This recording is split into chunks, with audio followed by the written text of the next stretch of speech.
Pastor Chris ओयाखिलोम द्वारा जो वचन हमको सीखने के लिए मिलता है, हम आज जो वचन है वो सीखेंगे।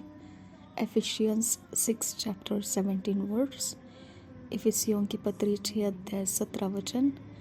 इफिसियों की पत्री 6 अध्याय 17 वचन। Efficiency 6 chapter 17 words. आज का विषय है prayer and the spoken word, प्रार्थना और बोलने के लिए शब्द। प्रार्थना और बोले जाने वाले शब्द, बोले गए शब्द, प्रार्थना और बोले गए शब्द, prayer and the spoken word वचन के आधार से सीखेंगे। Ephesians 6 chapter 17 verse. And take the helmet of salvation and the sword of the spirit which is the word of God. और एक बार पढ़ेंगे Ephesians 6 chapter 17 verse, and take the helmet of salvation and the sword of the spirit which is the word of God। हम इसी वचन को हिंदी में पढ़ेंगे।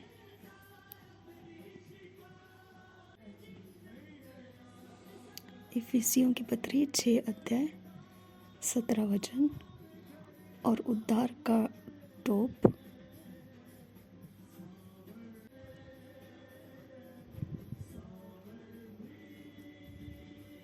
और आत्मा की तलवार जो परमेश्वर का वचन है ले लो। और उद्धार का टोप और आत्मा की तलवार जो परमेश्वर का वचन है ले लो। इफिसियों की पत्री 6 अध्याय 17 वचन हमने पढ़ा। In Ephesians 6 chapter 10 to 18 verse, everything the apostle Paul listed was a protective part of our armor।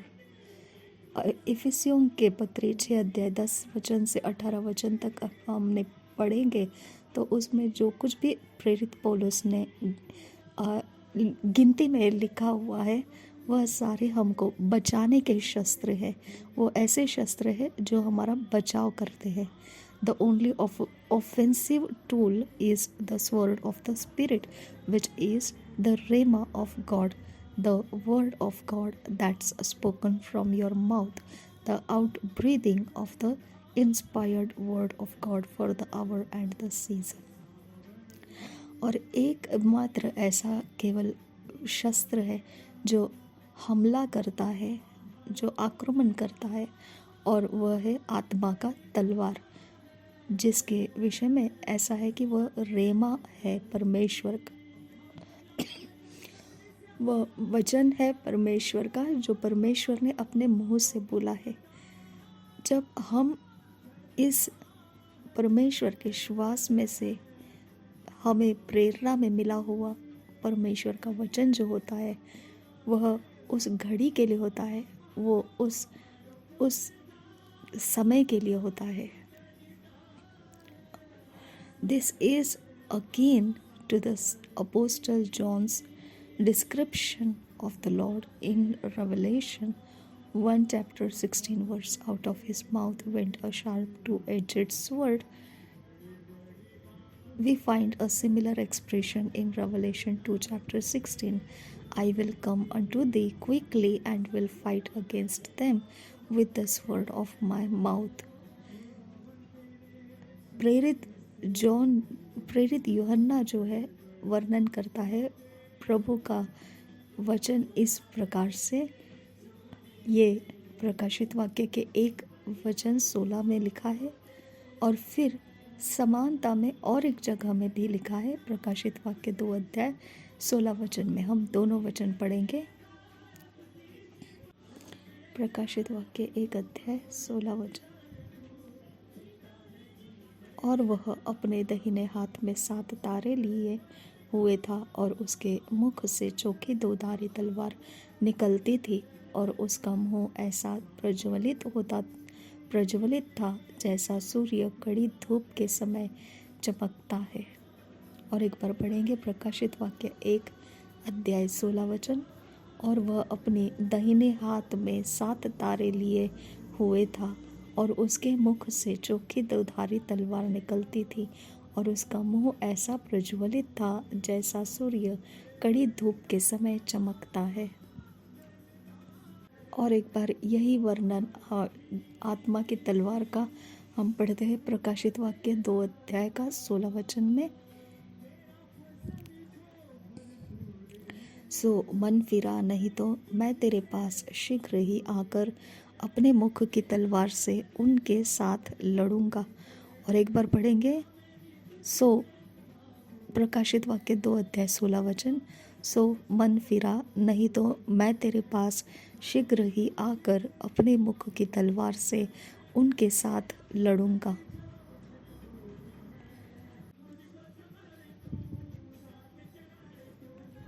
This does not mean a sword protrudes out of his mouth. Rather, it refers to the word of God. यह वचन का मतलब ऐसा नहीं है कि एक तलवार निकल कर आती है उसके मुंह से, बल्कि इसका मतलब ऐसा है कि वचन जो परमेश्वर का वचन मुंह से निकलता है।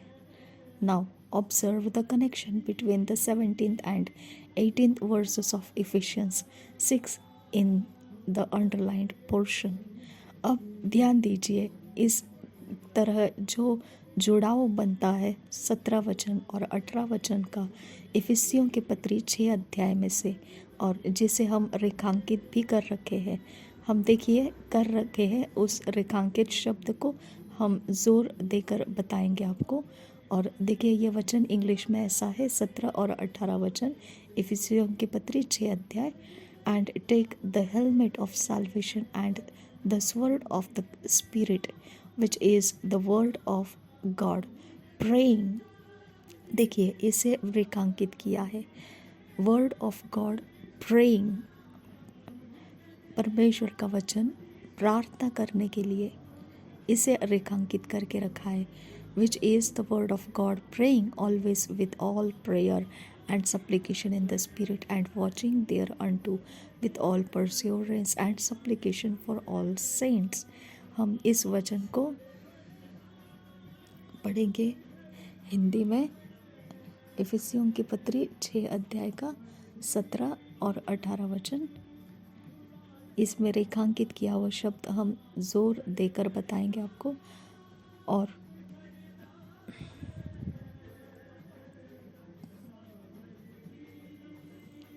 उद्धार का टोप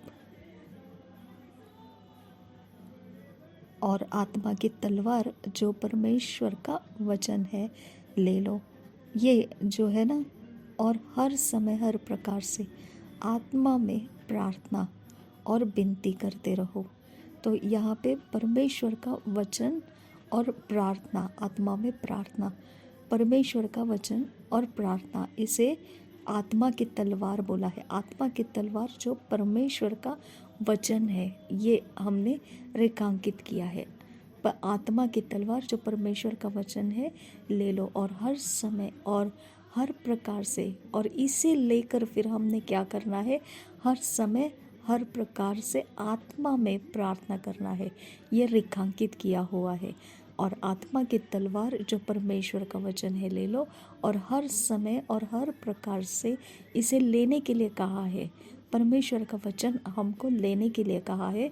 और फिर हमने दूसरा काम और एक करना है कि हर समय हर प्रकार से आत्मा में प्रार्थना और विनती करते रहो, और इसीलिए जागते रहो कि सब पवित्र लोगों के लिए लगातार विनती किया करो। और एक बार पढ़ेंगे इफिसियों की पत्री 6 अध्याय 17-18 वचन। और उद्धार का टोप और आत्मा की तलवार जो परमेश्वर का वचन है, ये वचन को इन्होंने परमेश्वर का वचन इसे रेखांकित किया है, और इसे ले लेना है हमने। और हर समय और हर प्रकार से आत्मा और प्रार्थना को रेखांकित किया है, ठीक है।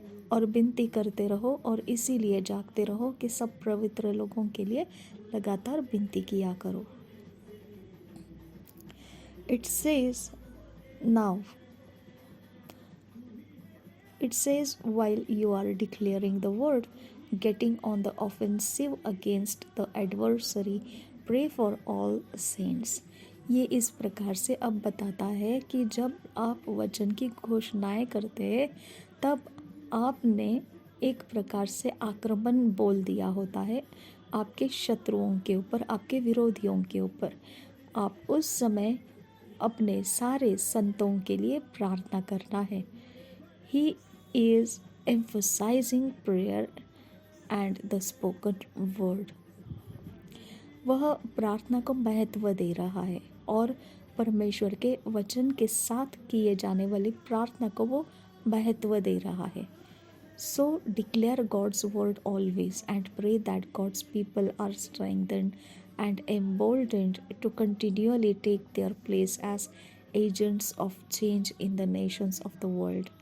और इसीलिए आपने घोषणा करना है परमेश्वर के वचन को हमेशा, और प्रार्थना करना है कि परमेश्वर के जन सामर्थ्य से, शक्ति से भरपूर रहे और धैर्य के साथ लगातार वह अपनी अपनी जगहों में स्थिर रहे और वह सब जगहों में, राष्ट्रों में, जगत भर में वह एक प्रकार के प्रतिनिधि बनकर बदलाव को लाने के लिए काम करते रहे।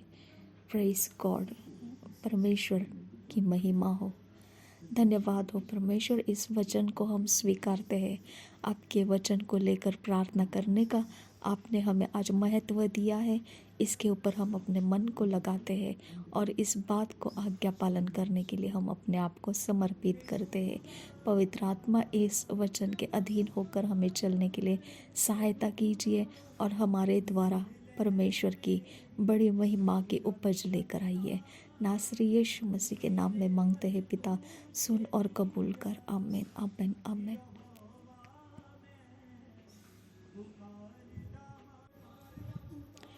पास्टर क्रिस ओयाखिलोंग द्वारा जो वचन हमको सीखने मिलता है, हम पढ़ेंगे गलेशियंस 5 चैप्टर 16 वर्स में से।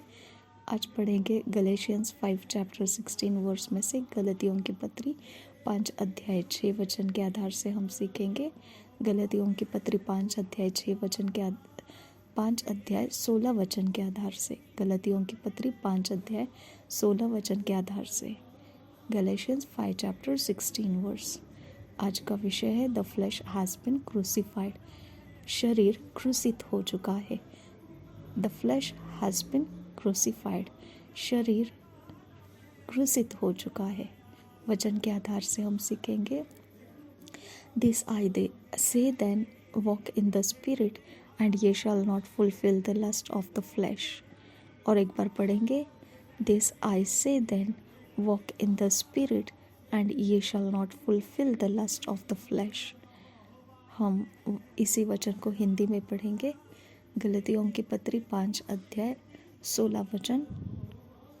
पर मैं कहता हूँ आत्मा के अनुसार चलो तो तुम शरीर की लालसा किसी रीति से पूरी न करोगे। और एक बार पढ़ेंगे गलतियों के पत्री 5 अध्याय 16 वचन।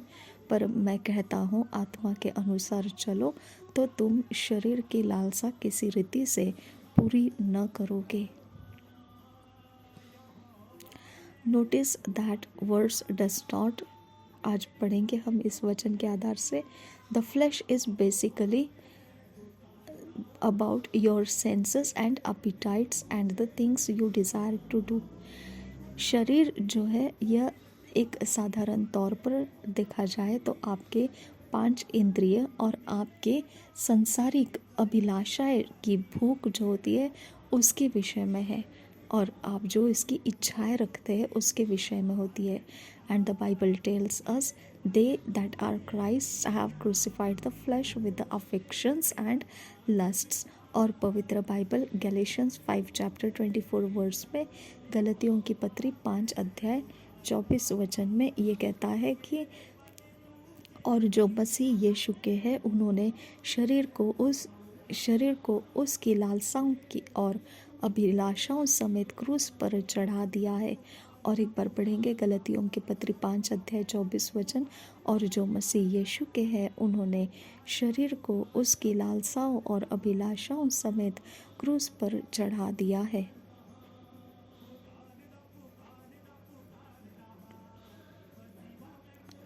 Notice that verse does not say they that are Christ's are trying to or praying to crucify the flesh with the affections and lusts.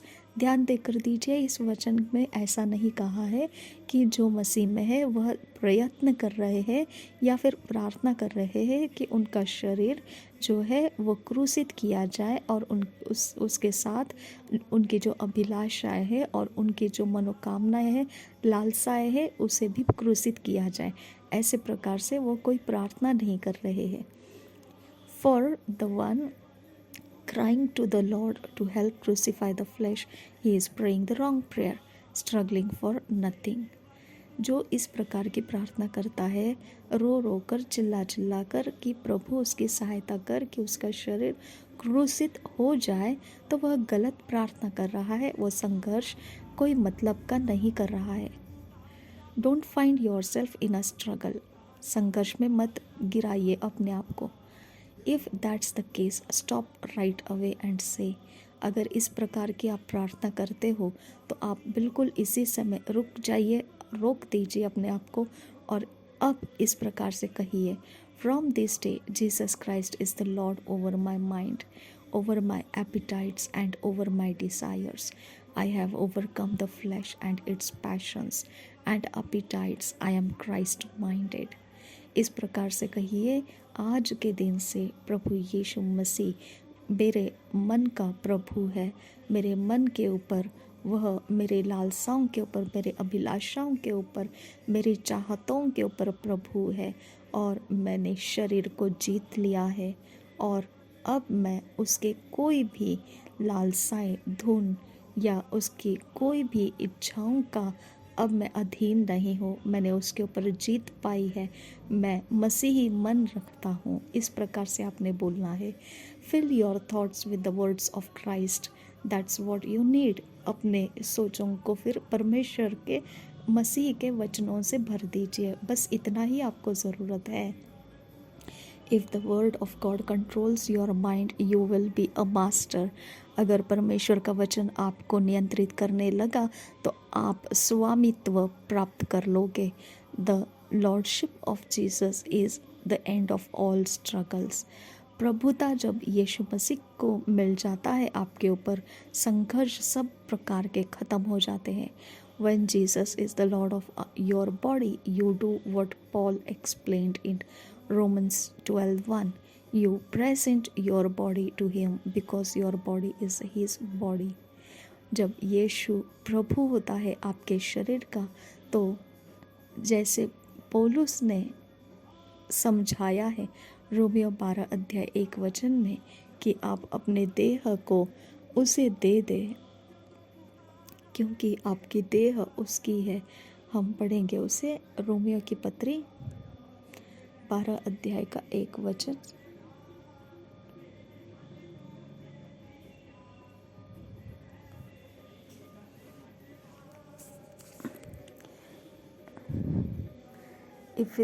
इसलिए हे भाइयों, मैं तुमसे परमेश्वर की दया स्मरण दिलाकर विनती करता हूँ कि अपने शरीरों को जीवित और पवित्र और परमेश्वर को भावता हुआ बलिदान करके चढ़ाओ।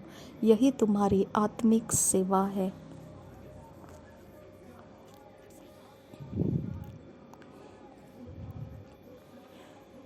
First Corinthians 6:15 says, Know ye not that your bodies are the members of Christ? Shall I then take the members of Christ and make them the members of an harlot? God forbid. पहले कुरिन्थियों की पत्री 6 अध्याय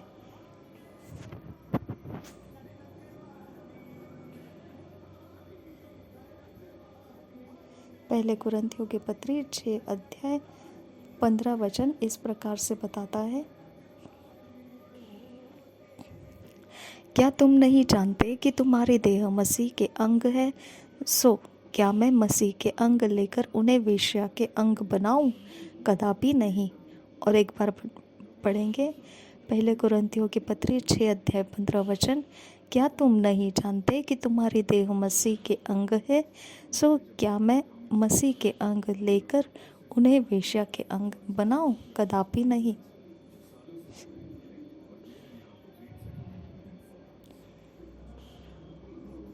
Be bold and confident that you are God's headquarters. The body in which you live is God's property. You are living inside as a tenant and custodian. You are taking care of it for God.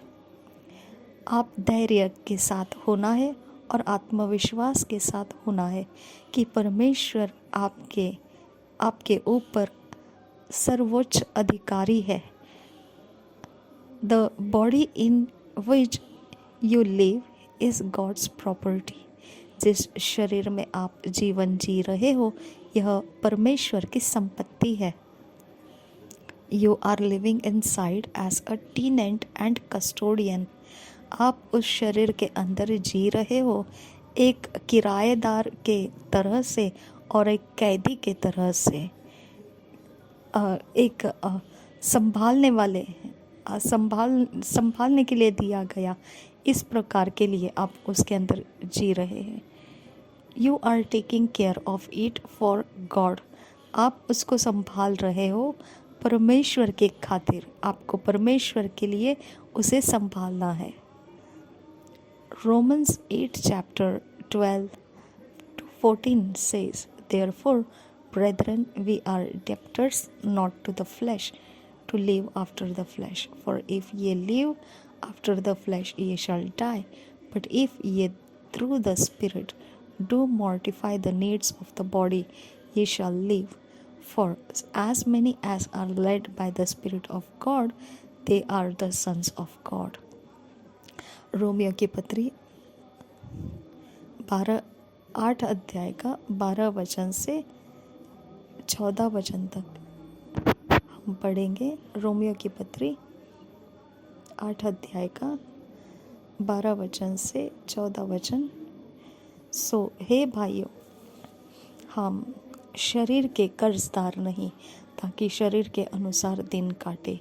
क्योंकि यदि तुम शरीर के अनुसार दिन काटोगे तो मरोगे. यदि आत्मा से देह की क्रियाओं को मारोगे तो जीवित रहोगे. इसलिए कि जितने लोग परमेश्वर के आत्मा के चलाए चलते हैं वे ही परमेश्वर के पुत्र हैं. और एक बार पढ़ेंगे रोमियो के पत्री 8 अध्याय 12 वचन से 14 वचन. सो हे भाइयों, हम शरीर के कर्जदार नहीं, ताकि शरीर के अनुसार दिन काटे. क्योंकि यदि तुम शरीर के अनुसार दिन काटोगे तो मरोगे. यदि आत्मा से देह की क्रियाओं को मारोगे तो जीवित रहोगे. इसलिए कि जितने लोग परमेश्वर के आत्मा के चलाए चलते हैं वे ही परमेश्वर के पुत्र हैं.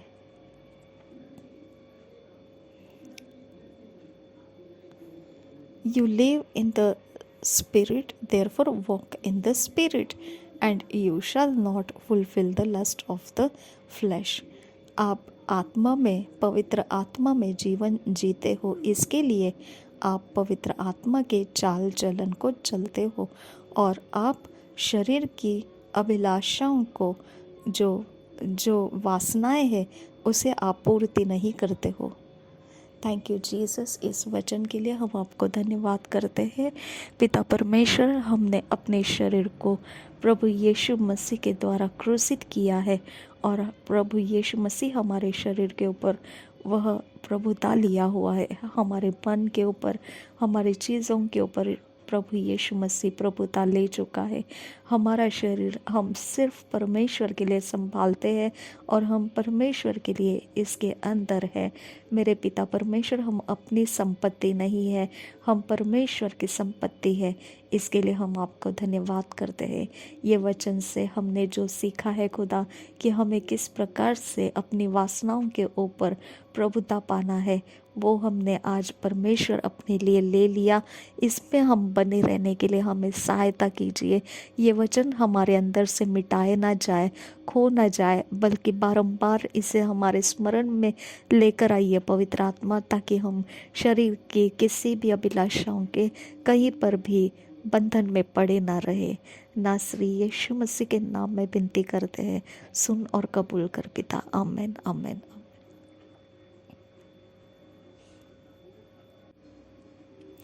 पास्टर क्रिस ओयाखिलोंग द्वारा जो वचन हमको सीखने मिला है, Acts 6 chapter 4 verse amplified classic edition में से, Acts 6 chapter 4 verse amplified classic edition में से हम पढ़ेंगे प्रेरितों के काम 6 अध्याय 4 वचन, जो इंग्लिश में विस्तारित बाइबल से दिया हुआ है, लेकिन हिंदी में हम BSI बाइबल से पढ़ेंगे। एक्ट्स 6 चैप्टर 4 वर्स जो इंग्लिश में विस्तारित बाइबल से दिया गया है, लेकिन हम इसे प्रेरितों के काम 6 अध्याय 4 वचन जो विस्तारित बाइबल से दिया है इंग्लिश में, लेकिन हम इसे हिंदी में BSI बाइबल से पढ़ेंगे। बट आज जो वचन के हिसाब से हमें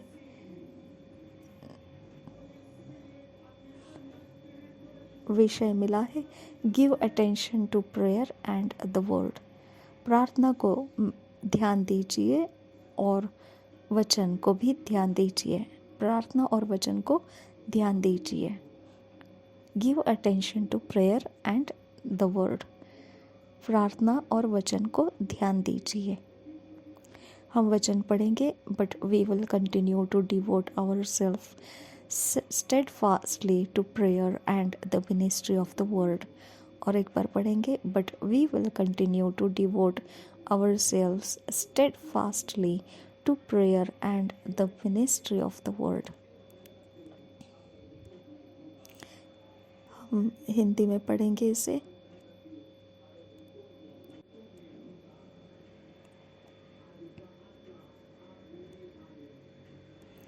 प्रेरितों के काम 6 अध्याय 4 वचन, परंतु हम तो प्रार्थना में और वचन की सेवा में लगे रहेंगे।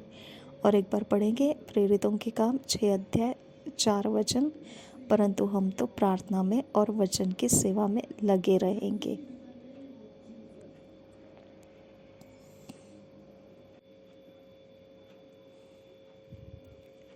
When we talk about being equipped and positioned for a life of consistent victory and dominion, it's about giving attention to the Word of God and prayer in its various dimensions and applications। जब हम बात करते हैं कि हमने तैयार होना है और स्थिर होना है एक जीवन के लिए जो सदा जीत से चलती है और प्रभुता से चलती है, तो यह बनता है ध्यान देना परमेश्वर के वचन के ऊपर और प्रार्थना के ऊपर अलग अलग क्षेत्रों में से और अलग अलग उसके कामों के अनुसार। In other words, prayer is of different kinds, and it's important to know how to pray effectively by applying the different rules for different kinds of prayer। दूसरे शब्दों में प्रार्थना अलग अलग प्रकार से है और बहुत ही महत्वपूर्ण है कि हम किस प्रकार से प्रभावशाली प्रार्थना काम करते हुए चलाते हुए हमने करना है, और यह अलग अलग इसके नियम है और अलग अलग प्रकार की प्रार्थनाएं हैं। Paul said, praying always with all prayer and supplication in the spirit। पौलुस बताता है एफिशियंस 6 चैप्टर 18 वर्स में,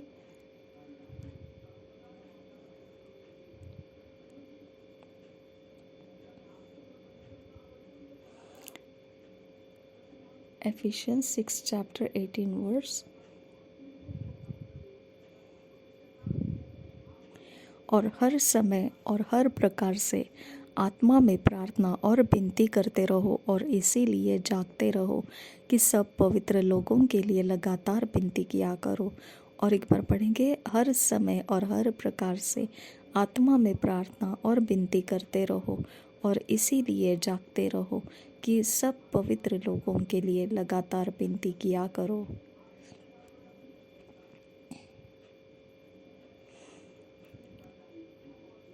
सो you learn to pray always. तो आप प्रार्थना करना हमेशा के लिए ये सीख लेते हैं। The Lord Jesus taught that men ought always to pray and not to faint।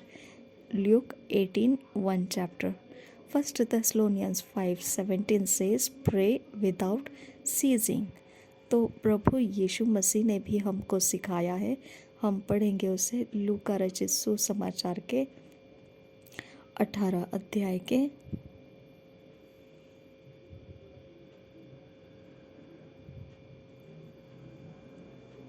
एक वचन में कि यहाँ पे लिखा है, फिर उसने इसके विषय में कि नित्य प्रार्थना करना और हियाव न छोड़ना चाहिए, उनसे यह दृष्टांत कहा।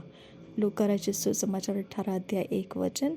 फिर उसने इसके विषय में कि नित्य प्रार्थना करना और हियाव न छोड़ना चाहिए, उनसे यह दृष्टांत कहा। और फिर थिस्सलुनीकियों की पत्री जो है उसमें भी इस बात को लिखा हुआ है। पहले थिस्सलुनीकियों की पत्री उसके 5 अध्याय के 17 वचन में।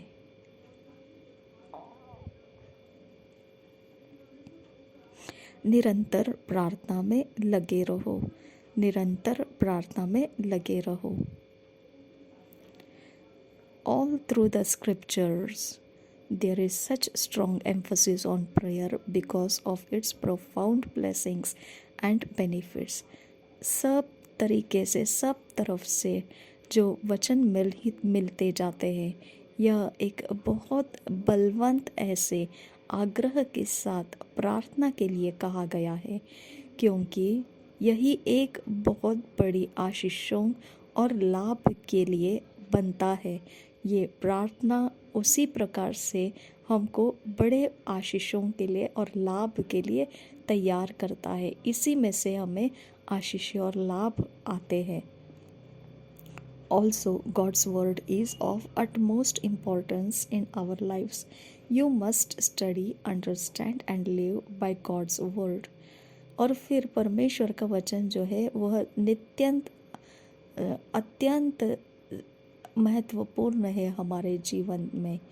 हम उसको अभ्यास भी करना है, समझ में लेना है और हमने उस वचन के आधार से जीवन भी जीना है। Jesus said in John 8 chapter 31, if ye continue in my word then are ye my disciples indeed. John 8 chapter 31 verse. In John 8 chapter 32 verse he said, and ye shall know the truth and the truth shall make you free. His word is truth. प्रभु यीशु मसीह ने वचन का महत्व उसने इस वचन में बोला है। ये यूहन्ना रचित सुसमाचार के 8 अध्याय के 31 वचन में हम पढ़ते हैं। उसने कहा,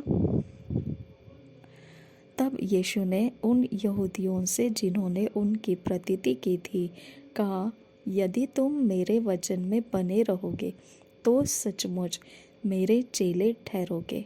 और फिर यीशु मसीह ने आगे बढ़कर 32 वचन में वचन के विषय में और एक बात कही, और सत्य को जानोगे और सत्य तुम्हें स्वतंत्र करेगा।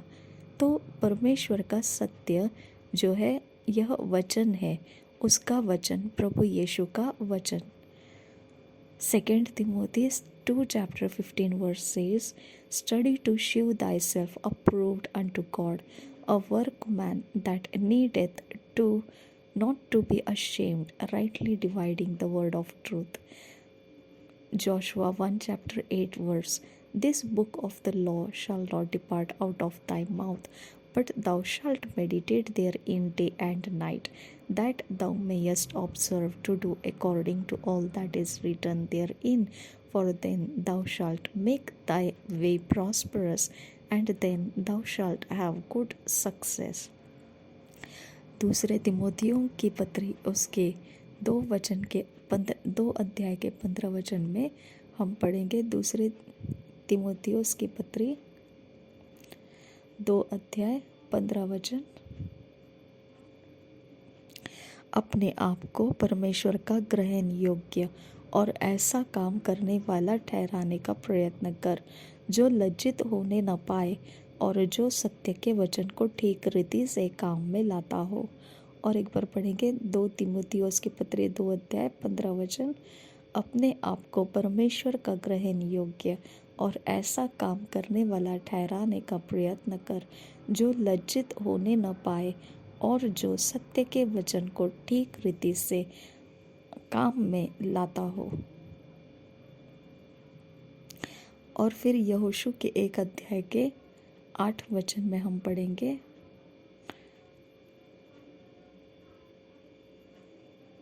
यहोशू 1 अध्याय का 8 वचन, व्यवस्था की यह पुस्तक तेरे चित्त से कभी ना उतरने पाए, इसी में दिन रात ध्यान दिए रहना, इसलिए कि जो कुछ उसमें लिखा है उसके अनुसार करने की तू चौकसी करे, क्योंकि ऐसा ही करने से तेरे सब काम सफल होंगे और तू प्रभावशाली होगा। और एक बार पढ़ेंगे यहोशू 1 अध्याय 8 वचन, व्यवस्था की यह पुस्तक तेरे चित्त से कभी न उतरने पाए, इसी में दिन रात ध्यान दिए रहना, इसलिए कि जो कुछ उसमें लिखा है उसके अनुसार करने की तू चौकसी करे, क्योंकि ऐसा ही करने से तेरे सब काम सफल होंगे और तू प्रभावशाली होगा।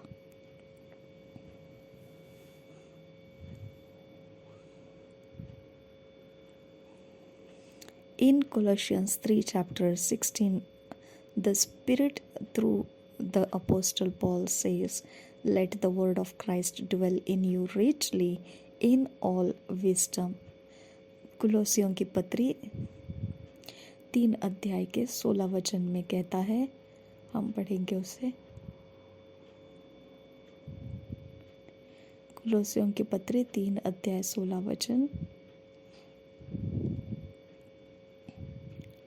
मसीह के वचन को अपने हृदय में अधिकाई से बसने दो और सिद्ध ज्ञान सहित एक दूसरे को सिखाओ और चिताओ, और अपने अपने मन में अनुग्रह के साथ परमेश्वर के लिए भजन और स्तुति गान और आत्मिक गीत गाओ। और एक बार पढ़ेंगे कुलोसियों की पत्री 3 अध्याय 16। मसीह के वचन को अपने हृदय में अधिकाई से बसने दो और सिद्ध ज्ञान सहित एक दूसरे को सिखाओ और चिताओ, और अपने अपने मन में अनुग्रह के साथ परमेश्वर के लिए भजन और स्तुति गान और आत्मिक गीत गाओ।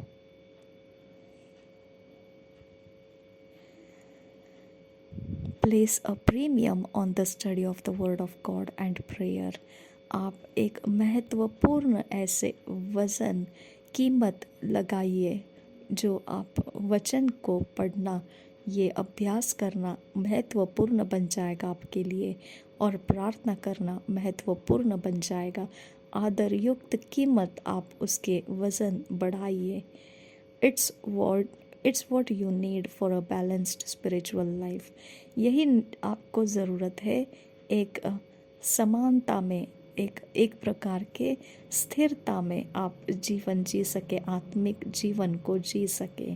Where you triumph gloriously every day, जिसमें आप जीतते रहते हैं महिमा से भरपूर होकर रोज़मर्रा के जीवन में।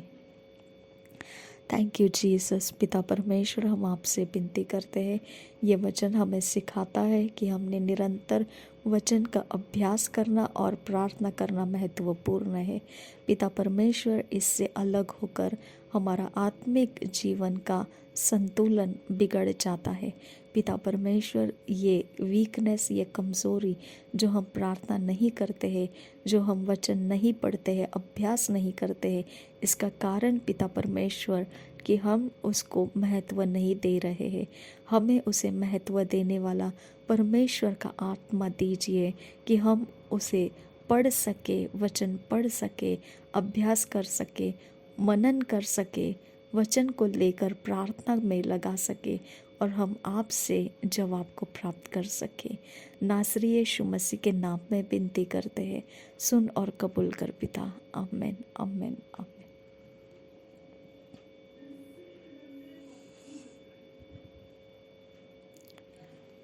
पास्टर क्रिस ओयाखिलोम द्वारा जो वचन हमको सीखने के लिए मिला है, हम पढ़ेंगे Psalms 82 chapter 5 verse. Psalms 82 chapter 5 verse, भजन संहिता 82 अध्याय 5 वचन। भजन संहिता 82 अध्याय 5 वचन। आज का विषय है change the course of your world. अपने जगत का मार्गक्रम बदल दीजिए। Change the course of your world, अपने जगत का मार्गक्रम बदल दीजिए।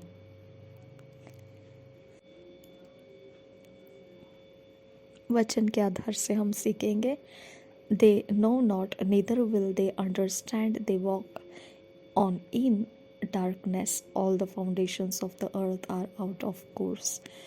और एक बार पढ़ेंगे Psalms 82 chapter 5 verse. They know not, neither will they understand.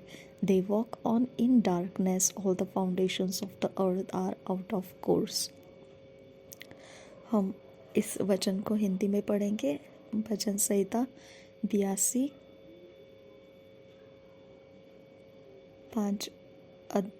पाँच वचन।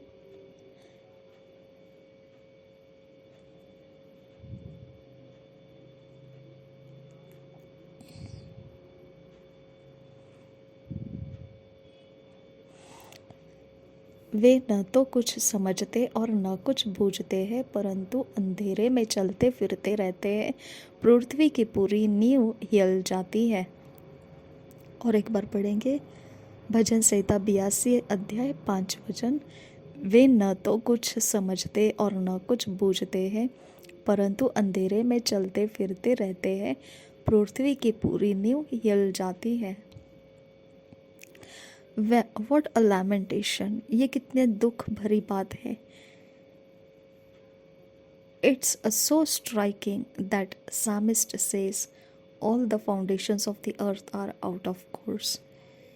यह कितना ही चुभने वाली बात है जहाँ भजनकार कहता है कि सारे पृथ्वी अपने मार्ग से क्रम छोड़ चुकी है।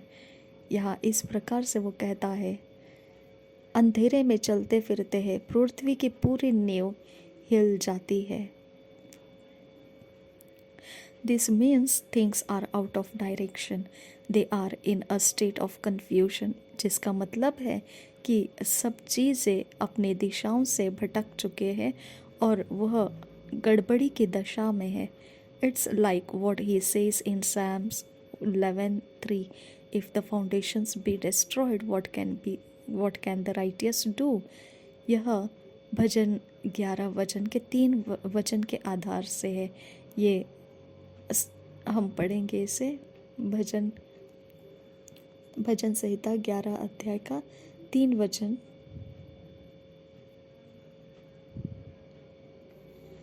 यदि नेवें ढा दी जाए तो धर्मी क्या कर सकता है। और एक बार पढ़ेंगे अध्याय 11 वचन 3। यदि नेवें ढा दी जाए तो धर्मी क्या कर सकता है। In the world today, a lot of foundations are out of course. तो ये जगत के अंदर आज जो है वो बहुत चीज़ें ऐसी है जो मार्ग से भटक चुकी है। Some people have tried to destroy the economic foundations of different nations. कुछ लोगों ने प्रयत्न किया है कि जो आर्थिक नींव है वह अलग अलग राष्ट्रों की नाश की जाए। They have also tried to crush the foundations of godliness in our societies. और उन्होंने यह भी प्रयत्न किया है कि जो ईश्वरीयता है, जो ईश्वरीय गुण है, वह भी नींव के साथ कुछ अलग अलग ऐसे लोगों के बीच पे से, सोसाइटीज़ में से तोड़ दी जाए, कुचल दी जाए। Same for health, education, family and more. ऐसा ही फिर सेहत के विषय में, पढ़ाई लिखाई के विषय में, परिवार और ऐसे बहुत सारी चीज़ों के विषय में वह नींव को ढा देने के पीछे लगे हैं। As Christians we should not fold our hands and watch the devil wreak havoc in different nations in the lives of men.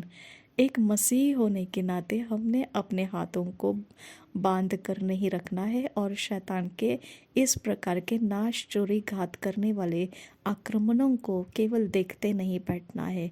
अलग अलग राष्ट्रों में वो जो कर रहा है उसे सिर्फ देखते नहीं बैठना है। अलग अलग मनुष्यों के जीवनों में वो जो कुछ कर रहा है उसे देखते नहीं बैठना है। God expects us to do something about it. परमेश्वर अपेक्षा रखता है कि हम कुछ करें इसके विषय में। आशा करता है वो कि हम कुछ करें इसके विषय में। He says, defend the poor and fatherless, do justice to the afflicted and needy, deliver the poor and needy, rid them out of the hand of the wicked. Psalms 82 chapter 3-4 verse. भजन संहिता 82 अध्याय के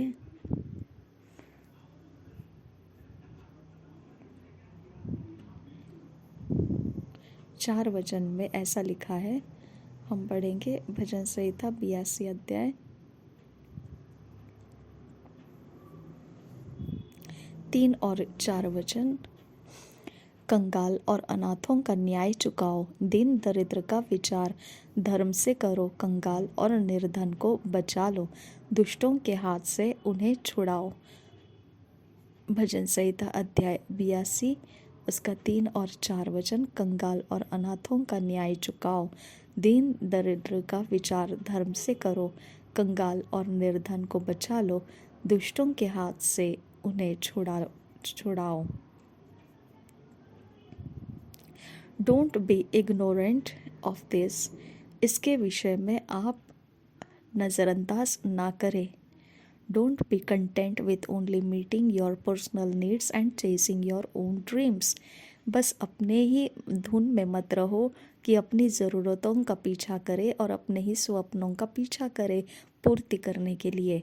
you have what it takes to change the course of your world, आपके पास जो है वो आपके दुनिया को बदल सकता है, ऐसा कुछ है आपके पास। Hebrews 11:3 says, through faith we understand that the worlds were framed by the word of God. इब्रानी के पत्री 11 अध्याय के 3 वचन कहता है,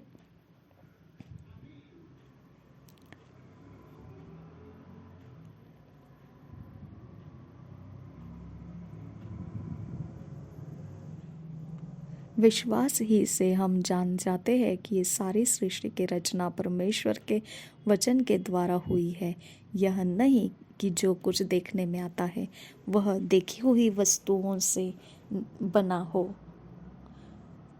इब्रानियों के पत्र 11 अध्याय 3 वचन। विश्वास ही से हम जान जाते हैं कि सारी सृष्टि की रचना परमेश्वर के वचन के द्वारा हुई है, यह नहीं कि जो कुछ देखने में आता है वह देखी हुई वस्तुओं से बना हो। The word framed is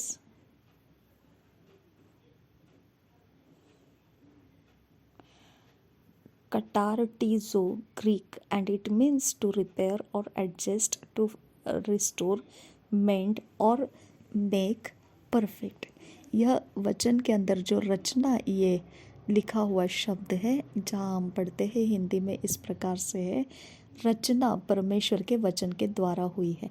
ये रचना जो है ये अगर यूनानी भाषा में देखेंगे तो कटारटीजो यह शब्द बनता है, जिसका मतलब है दुरुस्त या फिर एडजस्ट करना, दुरुस्त करना या फिर थोड़ा सा तड़जोड़ करना, ऐसे कि वो दोबारा पुनर्स्थापित हो जाए, वह दोबारा तैयार हो जाए या फिर उसे दोबारा सिद्ध किया जाए। This means that with faith you can repair the foundations of the earth that are out of place and put them back on course.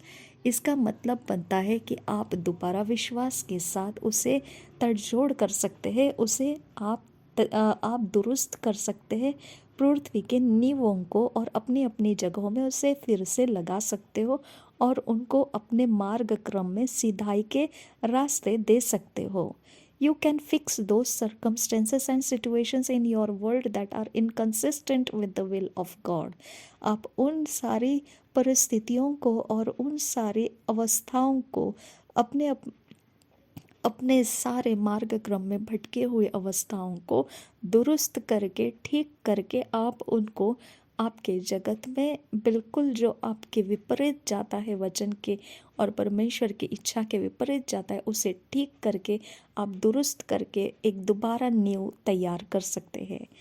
Bye declaring faith filled words you give shape, structure and beauty to your world. आप घोषणा करते हैं विश्वास के भरे हुए शब्दों को, और आप जो है वह आकार देते हो, आप रचना करते हो और सुंदरता बढ़ाते हो फिर आपके जगत की। It makes no difference how bad the current situation is. इसमें कोई फ़र्क नहीं पड़ता है कि कितना ही बुरा अभी का समय आपको मिल रहा है। You can mend what need mending, you can restore what needs restoration, you can fix anything that's been ruined। आप जो कुछ भी है ठीक कर सकते हो, आप जो कुछ भी है बदल सकते हो, आप जो कुछ भी है पुनर्स्थापित कर सकते हो, जिसकी ज़रूरत है आप उसे ठीक कर सकते हो, और आप जो भी नष्ट हो चुका है उसे भी आप बदल कर नया कर सकते हो। आपको जो चाहिए वचन के आधार से, आपके विरोधी ने जो भी आपको हराया है, जो आपको जीत से अलग कर दिया है, वो सब बातों को दोबारा से आप जीत में परिवर्तित करके ला सकते हैं वचन के साथ। Use it to frame the course of your world to line up with God's plan and purpose. आप ये प्रकार के चौखट बनाइए कि जो मार्गक्रम जगत में है वह सब कुछ परमेश्वर की योजना और उद्देश्य में वो ठीक तरह से बैठ जाए। हालेलुया। धन्यवाद हो पिता परमेश्वर, आपके इस महान वचन के लिए धन्यवाद करते हैं। आपने परमेश्वर पिता हमारे जीवन को जो आज के लिए शांति का वचन दिया है, आपको धन्यवाद करते हैं। ये वचन हमें सिखाता है कि हम वचन के आधार से हमारे मार्गक्रम को जो बिगाड़ दिया है, जो पिता परमेश्वर हमें गिरा दिया है, या हमारे इर्द गिर्द के कोई भी इंसानों को, कोई भी परमेश्वर सोसाइटी को, या कोई भी प्रकार के पिता परमेश्वर जो भी इस पृथ्वी के ऊपर चल रही बातें हैं, उनमें गिरी हुई बातें आ रही है, तो पिता परमेश्वर उसमें बदलाव लाने का काम वचन से किया जा सकता है। उसमें परमेश्वर के उद्देश्य और योजना को लाया जा सकता है वचन के द्वारा। पिता, हम इस बात को मानते हैं और अपनी जिम्मेदारी को हम उठाते हैं। हमें पवित्र आत्मा की सहायता चाहिए कि हम इस बात को पूरा कर सके, ना बल से ना ताकत से, पर परमेश्वर आपके आत्मा के द्वारा हम ये पूरा कर सकते हैं। नासरी यीशु मसीह के नाम में आमेन, आमेन, आमेन।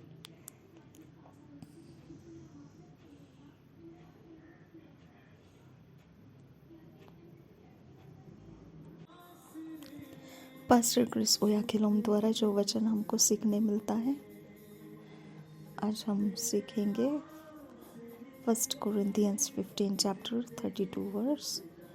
पहले कुरिन्थियों की पत्री 15 अध्याय 32 वचन। पहले कुरिन्थियों की पत्री 15 अध्याय 32 वचन।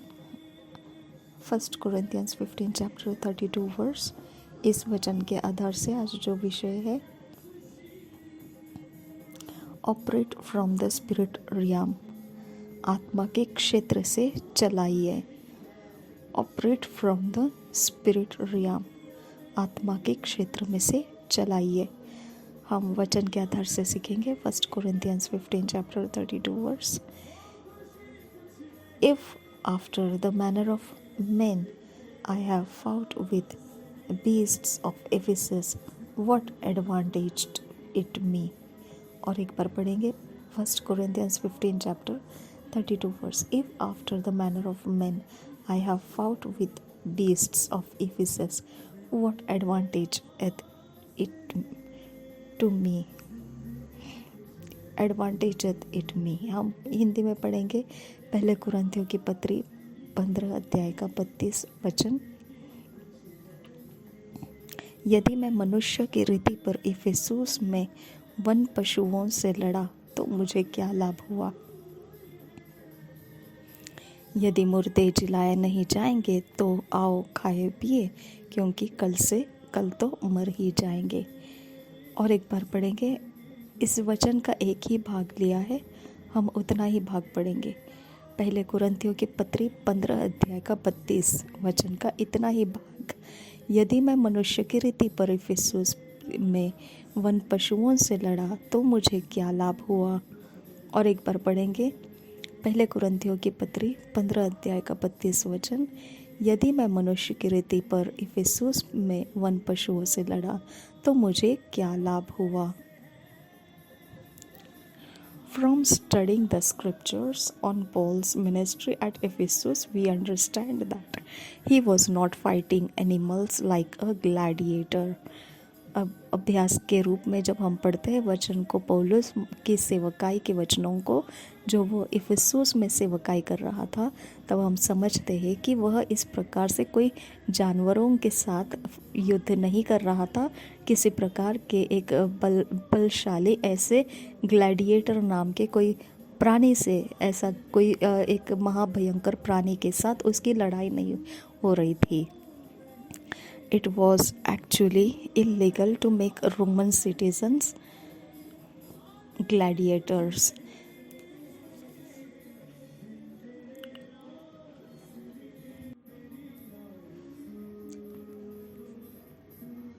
जो रोमियो के लोग थे, जिस प्रकार से वाद विवाद करते थे, और जो रोमियो के नागरिक थे, वह एक तलवार की तरह वाद विवाद को चलाते थे, उछलते थे. तो वह इस प्रकार का उछलना, वो तलवार की तरह लड़ाई में उतरना, वाद विवाद के साथ वाद विवाद लेकर जो भी बातें होती थी उसके बारे में वह कह रहा है. We also know he never went into the bush to fight animals, neither was he engaged in any physical combat with men. और हम तो ये भी जानते हैं कि वह कभी भी किसी झाड़ी झुड़ियों में नहीं चला गया कि वह प्राणियों के साथ लड़ाई करे, ना ही उसने किसी प्रकार के ऐसे मनुष्य ताकत के साथ अपने आप को लड़ाई में जोड़ दिया हो किसी मनुष्यों के साथ, ऐसा भी उसने नहीं किया है.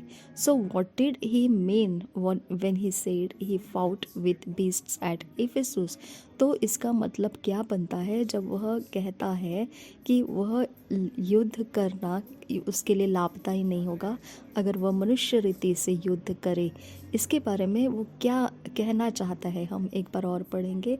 इफिसियों की पत्री पहले कुरिन्थियों की पत्री 15 अध्याय 32 वचन. यदि मैं मनुष्य की रीति पर इफिसुस में वन पशुओं से लड़ा, तो ये किस प्रकार के वन पशुओं से लड़ने की बात कह रहा है?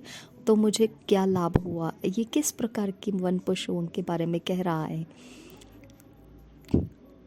In 2 Corinthians 1 chapter, he again described this horrible experience, explaining that he and his companions were pressed beyond measure and despaired even of life.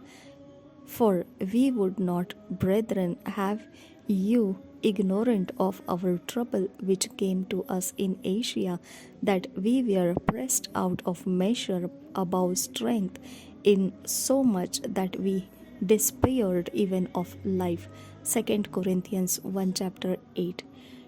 हमने दूसरे कुरिन्थियों के पत्री 1 अध्याय में अगर देखेंगे तो वह दोबारा वर्णन करता है एक महाभयंकर ऐसे अनुभव का, जिसमें वह समझाता है हमको, और वह अपने और अपने साथियों के दशा बताता है किस प्रकार से दबा दिए गए थे वो, उनके सहन शक्ति के पार हो गया था उनके लिए, इस प्रकार से था वो, और वह दुख से भर दिए गए थे, जीवन में भारी निराशा से भर दिए गए थे.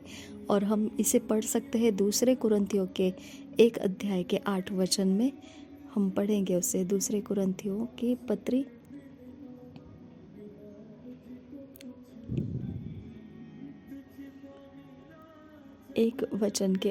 1 अध्याय के 8 वचन में. हे भाइयों, हम नहीं चाहते कि तुम हमारे उस क्लेश से अनजान रहो जो आसिया में हम पर पड़ा, कि ऐसे भारी बोझ से दब गए थे जो हमारी सामर्थ्य से बाहर था, यहाँ तक कि हम जीवन से भी हाथ धो बैठे थे. और एक बार पढ़ेंगे दूसरे कुरिन्थियों की पत्री 1 अध्याय के 8 वचन. हे भाइयों, हम नहीं चाहते कि तुम हमारे उस क्लेश से अनजान रहो जो आसिया में हम पर पड़ा, कि ऐसे भारी बोझ से दब गए थे जो हमारी सामर्थ्य से बाहर था, यहाँ तक कि हम जीवन से भी हाथ धो बैठे थे.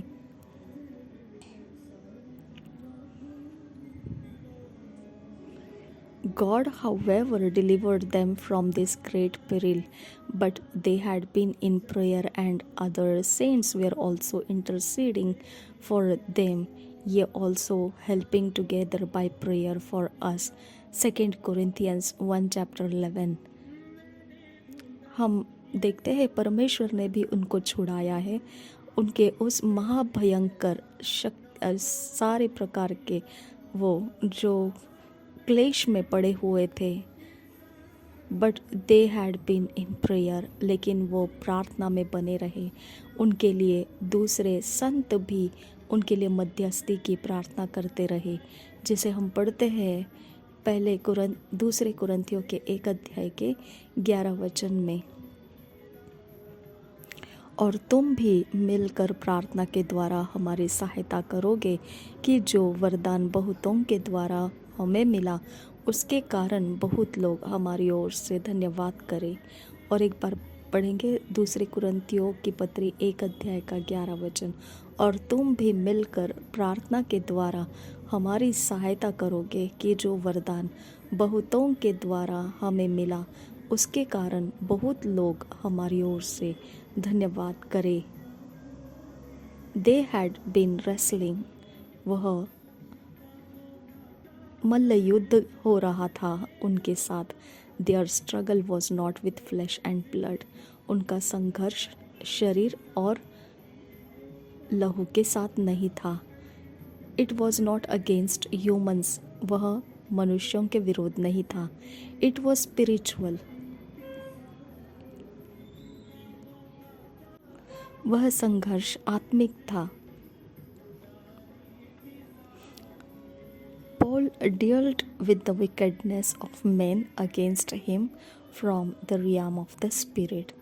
पौलुस ने निपट लिया था जो मनुष्य की दुष्टाई थी उस जगह में जो आत्मा के क्षेत्र में फैली हुई थी, मनुष्यों के विरोध में। When you come to spiritual maturity, you don't confront human beings when they are mistreating you. You confront the spirits responsible for their actions. जब आत्मा के क्षेत्र में परिपक्व बन जाते हैं आप आत्मिक में, तब आप निपटते नहीं हैं मनुष्यों का सामना करके, परंतु जो आपको अलग गलत तरीके से आपके साथ बर्ताव करते हैं, आप उनके आत्माओं को जिम्मेदार ठहराते हैं उनके कृतियों के कारण। जो भी कृतियाँ गलत तरीके से आपको बर्ताव दे रही है, वो कृतियाँ उनके अंदर की आत्माएं हैं। आप उन आत्माओं का सामना करते हैं। That's what Paul did when he said I have found the beasts at Ephesus. यही है वो पौलुस कहता है जब वो कहता है कि मैंने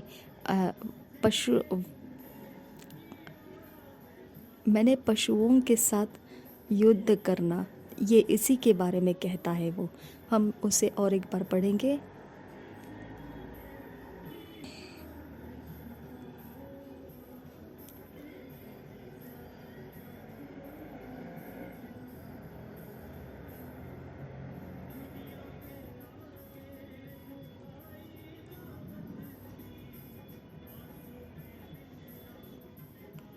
यदि मैं मनुष्य के रीति पर इफिसुस में वन पशुओं से लड़ा, तो ये वन पशु वह है इफिसुस की जो मनुष्यों के अंदर से बुरा बर्ताव करने वाली आत्माएं थी, जो उनका छल कर रही थी। उसके विषय में ये कहता है कि मैंने बहुत बढ़िया तरह से उनके साथ युद्ध तो किया है। ये युद्ध अगर मनुष्य रीति से करूं तो क्या लाभ होगा, ऐसा वो कहता है। When you exercise dominion over these evil spirits and break their influence over the people, they will stop thinking and acting the way they used to because the spirits responsible for their actions have been bound or expelled. जब आप प्रभुता को उपयोग करना शुरू कर देते हैं इन दुष्ट आत्माओं के ऊपर, तो उनका प्रभाव टूट जाता है आप लोगों के ऊपर से, और वह सोचना उस तरह का गलत बुरा सोचना बंद कर देते हैं और उस तरह के गलत बर्ताव के उनके काम ख़त्म हो जाते हैं, तरीके ख़त्म हो जाते हैं, वो उसे उपयोग नहीं कर पाते हैं, क्योंकि वह काम, वह तरीके, वह सोचना उन आत्माओं के ही जिम्मेदारी में रहता है। और वह आत्माएं अगर आपने प्रभुता करके वश कर लिया उनके ऊपर, तो वह आत्माएं उनके काम नहीं कर पाते हैं और उनके काम बांध दिए जाते हैं या निकाल दिए जाते हैं। और जब आप उसे बांध देते हैं, निकाल देते हैं, तो मनुष्य ठीक रीति से आपके साथ बर्ताव करने लगता है। Are the leaders of your country making wrong decisions? क्या आपके देश के नेता जो रहते हैं, जो नेतृत्व करते हैं, क्या गलत फैसले कर रहे हैं? तो don't get angry with them, तो आप उनके प्रति गुस्सा मत बरताइए। In many cases, they are unaware that their wrong decisions are a result of demons talking to them and putting thoughts in their minds.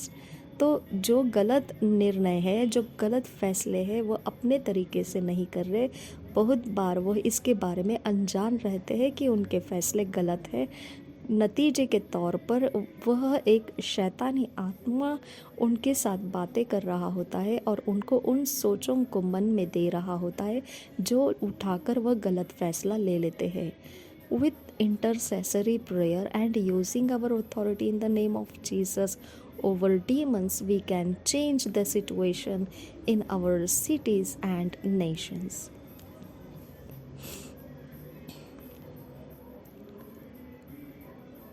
हमारी मध्यस्थी की प्रार्थना के द्वारा और हमारा अधिकार जो प्रभु यीशु नाम में हमने रखा है, वो अधिकार सारे शैतान के आत्माओं के ऊपर प्रभुता करता है और हम वो परिस्थितियों को अपने शहर और राष्ट्रों में बदल सकते हैं। बुरा बर्ताव, बुरे फैसले, ये सारी चीज़ें हम बदल सकते हैं। We must in prayer break the influence of demons over the governments and leaders of our nations. हमने प्रार्थना करके वह सारे प्रभाव को जो शैतान के हैं उसे तोड़ना है और जो सरकार और नेतृत्व करने वाले हमारे राष्ट्र है उनके ऊपर से उन शैतान के प्रभाव को तोड़ देना है। Be bold to exercise this power in the name of the Lord Jesus Christ. आप धैर्य के साथ उपयोग करना सीख लीजिए प्रभु यीशु के नाम का सामर्थ्य का उपयोग करने के लिए।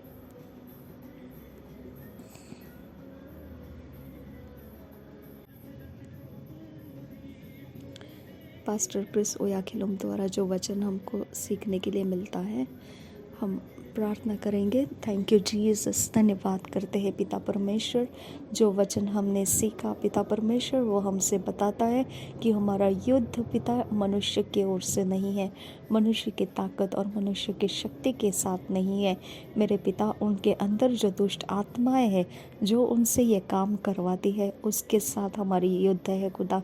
हमें सही युद्ध करने का अनुग्रह कीजिए, आपका आत्मा देकर हमें बलवंत कीजिए ताकि हम सीधी तरह से मुक्का मार सके जहाँ पर परमेश्वर, जहाँ पर पिता बुराई है, जहाँ पर पिता धोखा है, जहाँ पर पिता गंदगी है, जहाँ पर पिता हमारे विरोध, परमेश्वर के काम के विरोध, परमेश्वर के पवित्रता और मनुष्य जाति के लिए हानिकारक ऐसे फैसले हैं, सभी जगहों को पिता हम परमेश्वर तेरे प्रार्थना, तेरे वचन को बोलकर, तेरे आत्माओं को मांगकर पिता हम उन आत्माओं को वहाँ से झाड़ दे और परमेश्वर तेरा आत्मा वहाँ पर स्थिर करे। ऐसा परमेश्वर हमें अनुग्रह दो। अबा फादर गॉड, हमें अनुग्रह दो परमेश्वर पिता कि हम उन वन पशुओं के साथ, जैसे इफिसुस के बारे में पौलुस ने कहा है, अगर मनुष्य रीति से बल चढ़ाकर हमने अगर मनुष्य रीति से वो वन पशुओं का सामना किया तो हमको क्या लाभ होने वाला है। आबा फादर गॉड, ये बात हमें अच्छे तरह से समझ आने दीजिए और हमारे अंदर से हम परमेश्वर आपके हाथों में समर्पित होते हैं। हमारा मोह, हमारे देह, हमारी शक्ति, हमारा सामर्थ्य, हमारा सारा शरीर का अवस्था, प्राण का अवस्था, आत्मा का अवस्था हम तुझे अर्पण करते हैं ताकि हम तेरे द्वारा आत्मा के क्षेत्र में खड़े होकर हम शत्रु जो वन पशुओं की तरह लोगों के बीच में से हम पर आक्रमण कर रहे दुष्ट आत्माएं, जो लोगों के बीच में से, लोगों के अंदर से, उनके ऑल्टर्स में से, उनके चीज़ों में से हम पर हमले कर रहे, हम उसे उखाड़ सके, तोड़ सके, और परमेश्वर उसके पिता सारे काम हमारे ऊपर से हम हटा सके, और इस शहर नगरों को हम आज़ाद कर सके, और आपके आशीषें इन जगहों में लेकर आ सके। नासरी यीशु मसीह के नाम में मांगते हैं पिता, सुन और कबूल कर। आमीन, आमीन, आमीन। आज पास्टर क्रिस ओयाखिलोम द्वारा जो वचन हमको सीखने मिला है 2 कोरिन्थियंस 5 चैप्टर 20 वर्स, 2 कुरिन्थियों की पत्री 5 अध्याय 20 वचन। 2 कोरिन्थियंस 5 चैप्टर 20 वर्स, 2 कुरिन्थियों की पत्री 5 अध्याय 20 वचन। हम आज का विषय पढ़ेंगे, serve God in righteousness and holiness. परमेश्वर की सेवा धार्मिकता और पवित्रता से कीजिए। परमेश्वर की सेवा धार्मिकता और पवित्रता से कीजिए।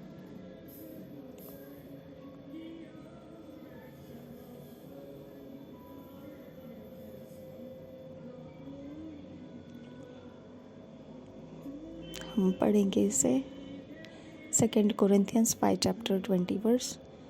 Now when we are ambassadors for Christ, as though God did beseech you by us, we pray you in Christ's stead, be ye reconciled to God. और एक बार पढ़ेंगे, Now then we are ambassadors for Christ, as though God did beseech you by us, we pray you in Christ's stead, be ye reconciled to God. हम हिंदी में पढ़ेंगे इसे, 2 कुरिन्थियों की पत्री 5 अध्याय 20 वचन। सो हम मसीह के राजदूत हैं, मानो परमेश्वर हमारे द्वारा समझाता है। हम मसीह की ओर से निवेदन करते हैं कि परमेश्वर के साथ मेल मिलाप कर लो। और एक बार पढ़ेंगे 2 कुरिन्थियों की पत्री 5 अध्याय 20 वचन। सो हम मसीह के राजदूत हैं, मानो परमेश्वर हमारे द्वारा समझाता है। हम मसीह की ओर से निवेदन करते हैं कि परमेश्वर के साथ मेल मिलाप कर लो।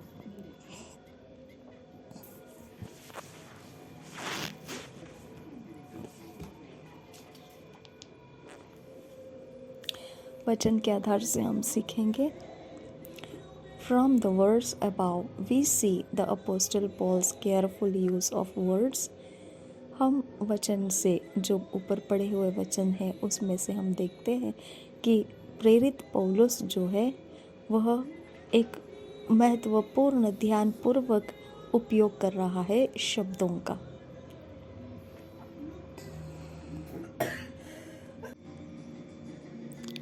पौलुस ने बहुत ही ध्यानपूर्वक उपयोग किया है वचन में शब्दों का। जो हम प्रेरित पौलुस के ऊपर वाले वो अभी जो पढ़ा वो वचन, उसमें 18 वचन इस प्रकार से कहता है। In verse 18 he said, we all of us have been given the ministry of reconciliation. ऊपर के वचन में 18 वचन वो कहता है, परमेश्वर सच्चा गवाह है कि हमारे उस वचन में जो तुमसे कहा और नहीं दोनों दान पाई नहीं जाती। एक मिनट, यहाँ पे पहले वचन में तो ये है 2 कुरिन्थियों की 5 अध्याय का 20 वचन। पहला ये कहता है कि सो हम मसीह के राजदूत हैं, मानो परमेश्वर हमारे द्वारा समझाता है। हम मसीह की ओर से निवेदन करते हैं कि परमेश्वर के साथ मेल मिलाप कर लो। और एक बार पढ़ेंगे 2 कुरिन्थियों की पत्री 5 अध्याय 20 वचन। सो हम मसीह के राजदूत हैं, मानो परमेश्वर हमारे द्वारा समझाता है। हम मसीह की ओर से निवेदन करते हैं कि परमेश्वर के साथ मेल मिलाप कर लो। फिर 18 वचन में वो बहुत ध्यानपूर्वक शब्दों को इस्तेमाल कर रहा है और सब बातें परमेश्वर की ओर से है, जिसने मसीह के द्वारा अपने साथ हमारा मेल मिलाप कर लिया और मेल मिलाप की सेवा हमें सौंप दी है। 18 वचन कहता है, और सब बातें परमेश्वर की ओर से है, जिसने मसीह के द्वारा अपने साथ हमारा मेल मिलाप कर लिया और मेल मिलाप की सेवा हमें सौंप दी है। Then he presses home the importance of this ministry of reconciliation, urging the Corinthian church to take the message to the world. फिर वह जोर देता है जो महत्व है सेवकाई का, मेल मिलाप करने का। वह अपने अपने घरों में एक आग्रह के साथ कुरिन्थियों के कलीसिया को यीशु संदेश लेकर जाने के लिए, जगत भर में लेकर जाने के लिए आग्रह कर रहा है। But Paul was after something else as well, which he communicates to them. परंतु पौलुस कुछ और बातों के पीछे था, जो बातों में वह बता रहा था उसके अलावा। After asserting the importance of reconciling men to God, he went on to his next subject.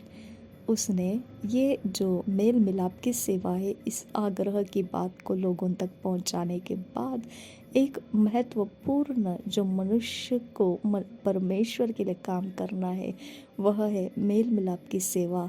यह बात उनके ऊपर जोर देकर पहुंचाने के बाद में फिर वह अगले विषय के ऊपर आ जाता है और वह कहता है, वह दूसरा विषय उसका यह है, वह कहता है, and now then we are ambassadors for Christ, as though God did beseech you by us, we pray you in Christ's stead be ye reconciled to God. 20 वचन में वो कहता है, दूसरे कुरिन्थियों की 5 अध्याय के 20 वचन में उसका दूसरा विषय यहाँ शुरू हो जाता है। सो हम मसीह के राजदूत हैं, मानो परमेश्वर हमारे द्वारा समझाता है। हम मसीह की ओर से निवेदन करते हैं कि परमेश्वर के साथ मेल मिलाप कर लो। दूसरे कुरिन्थियों 5 अध्याय 20 वचन, सो हम मसीह के राजदूत हैं, मानो परमेश्वर हमारे द्वारा समझाता है। हम मसीह की ओर से निवेदन करते हैं कि परमेश्वर के साथ मेल मिलाप कर लो। When he said we are ambassadors for Christ, he was not referring to the whole church of Christ. Rather, he was referring to himself and his companions who were with him, such as Timothy, with whom he wrote this letter. जब वह कह रहा था कि हम राजदूत हैं मसीह के, तो वह उस पूरी कलीसिया, मसीही कलीसिया से संबंधित नहीं कह रहा था, बल्कि वह अपने आप से संबंधित और उसके सहकर्मियों के संबंधित जो उसके साथ थे, जो तिमोथियुस था, उनको, जिनको उन्होंने पत्र लिखा था, उनके लिए यह कह रहा था। He counseled the Corinthian church to be reconciled to God. उसने उनको सिखाया कि कुरिन्थियों के कलीसिया मेल हो जाए, मेल मिलाप हो जाए परमेश्वर से। The same people he had told to reconcile the world to God are now being told to be reconciled to God. Why? तो यही लोग जिनको पहले कहा गया कि सारे जगत को परमेश्वर के साथ मेल मिलाप में लेकर आओ, और अभी वह कहता है कि अब उन्होंने खुद ने भी परमेश्वर के साथ मेल मिलाप हो जाना है। ऐसा क्यों कहता है वो? It's because they had not been living right. वह इसलिए कहता है कि तुम खुद भी अब परमेश्वर के साथ मेल मिलाप में हो लो। ये इसलिए कहता है क्योंकि वह परमेश्वर के साथ ठीक तरह से जीवन नहीं जी रहे थे, सही जीवन नहीं जी रहे थे। Therefore he says to them, just as the Spirit has said, go to the people of the world and reconcile them to God. He is also saying to you, repent and be reconciled to God. यही कारण है कि वह कहता है उनसे कि बिल्कुल वैसा ही पवित्र आत्मा जैसे बता रहा है कि लोगों के पास जाओ जगत भर में और परमेश्वर के साथ उनको मेल मिलाप कराओ, उसी तरह से आपको वह कहता है कि पश्चाताप करो और मेल मिलाप हो जाओ परमेश्वर से. This is important because as God's people we are encouraged to be involved in the work of the ministry, to take the message of salvation to the unsaved and reconcile men to God.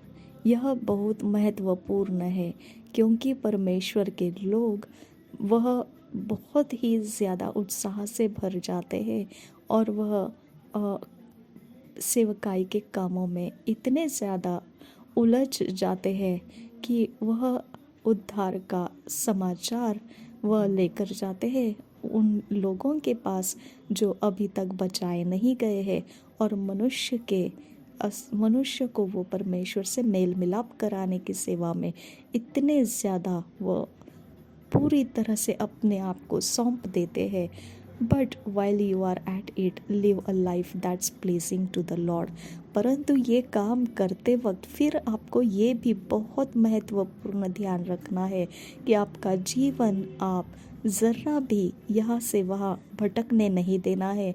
आपका जीवन बिल्कुल प्रभु को प्रसन्न लगे वही जीवन को आप जीते हुए ये काम करना है. Christianity is a call to righteousness and a walk in righteousness. मसीहियता ये एक बुलाहट है धार्मिकता के लिए और धार्मिकता के मार्ग चलने के लिए. Don't live in sin. पाप में जीवन ना जिए. Bible says sin shall not have dominion.